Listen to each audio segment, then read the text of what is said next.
All right, so we're back at the trap trigger from Humane Innovations. This time we've got it on a cat trap. So this is a GT608 from Tomahawk. I think it's a 12 by 12, looks like.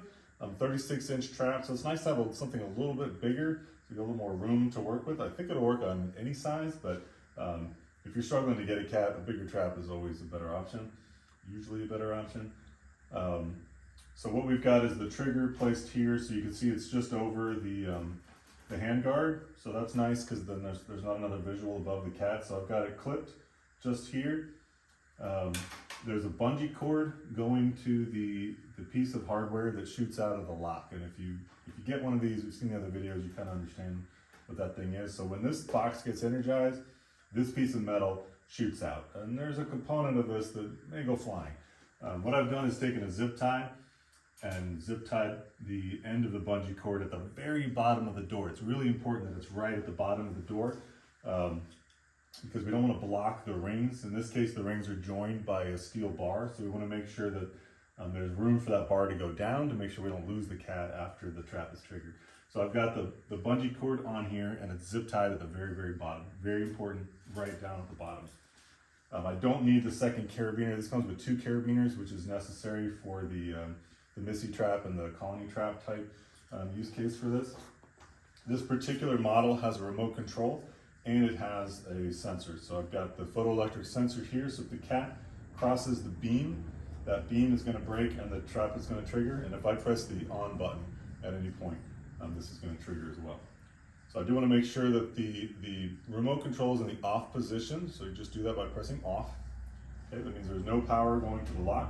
If the remote is left in the on position, that means power is still going to the lock, which means it can't reset itself. So it needs to be off. And we need to make sure that the sensor, it has a yellow light. That yellow light means that it's lined up with the reflector. So we want that beam bouncing back and forth. It shows yellow right now, which means that the sensor's set up. So just like the lock can stop the sensor from working, if the sensor is out of alignment, it can stop the lock from working because they are sharing circuitry. So you need to make sure that the sensor is lined up correctly and the lock is lined up correctly. Now the way that I've designed this, there are 2 different sets of connections for the battery. So you can hook up just the remote and you can hook up just the sensor, or you can do both. If you do both, you have more options. But if you know you're going to be watching this and you don't want the extra stuff on the trap, you've got that choice. We're also selling female threaded adapters for tripods, so we can install those on the bottom of the sensor and the reflector, and you can take those out a little bit. Just keep in mind that if an animal walks between the sensor and the cage, it's going to trigger. But at least that's an option that you've got. So all I'm going to do is I'm just going to trigger it, and you're going to see how fast it goes through. 3, 2, 1. So that shoots right down, and because that's zip tied on, you see there's not a lot of things going on that end. The piece of metal that shoots out does travel, so that's something to be aware of. Not sure how to really avoid that. I think we could probably zip tie it to the end of the bungee, but there's still going to be that bungee going. But this does give us an incredible new tool to use to catch individual cats or cats that just won't commit to going into the trap. Same with dogs. And I'll rig it back up and we'll do the sensor beam real quick. I'm in my work clothes today. I've been in the barn all day trying to build and design these things. Made a lot of progress in a day, although this is like a 6-month project. All right, so now that's reconnected, making sure that the switch in the off position, and you'll be able to hear it. You can't hear it, but I can hear it. It goes when it clicks off. So now I'm just going to put my hand through as if the cat was coming through. As soon as that beam is broken, it goes. And it moves just as fast as the gravity door. Like, the cat can't beat that. It is very, very fast. All right, so that's the trap trigger from Humane Innovations. It is not a cheap product. It takes a lot to build it. It takes a lot of components. And I wanted to make it pretty durable. So the base model comes in around $300. You can check the website and see where it's at. I'm always trying to bring prices down as if I could find things cheaper or something, but I don't want this to be cheap.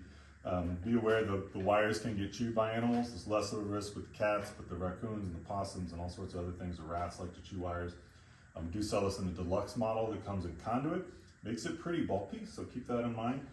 We also sell an upgraded model with just wiring loam, which is like this black plastic stuff. It's not super durable, but it's a lot smaller, and it's still very flexible.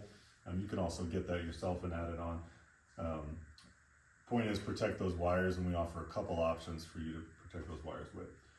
So check it out. Pretty excited to bring this to the market. I think it opens up a lot of new technological opportunities, a lot of new opportunities to catch animals in different ways. And that's really the driving force of Humane Innovations, making sure that the tools exist to do the job, because it's a difficult job, and the more time you waste trying to catch one animal, the more time you're not catching another. There's lots more work to do. So check it out on the website. It's humaneinnovations.com, and reach out if you've got any questions. You can get us at info@humaneinnovations.com, or check out the phone number online. Yeah, cool. Thank you.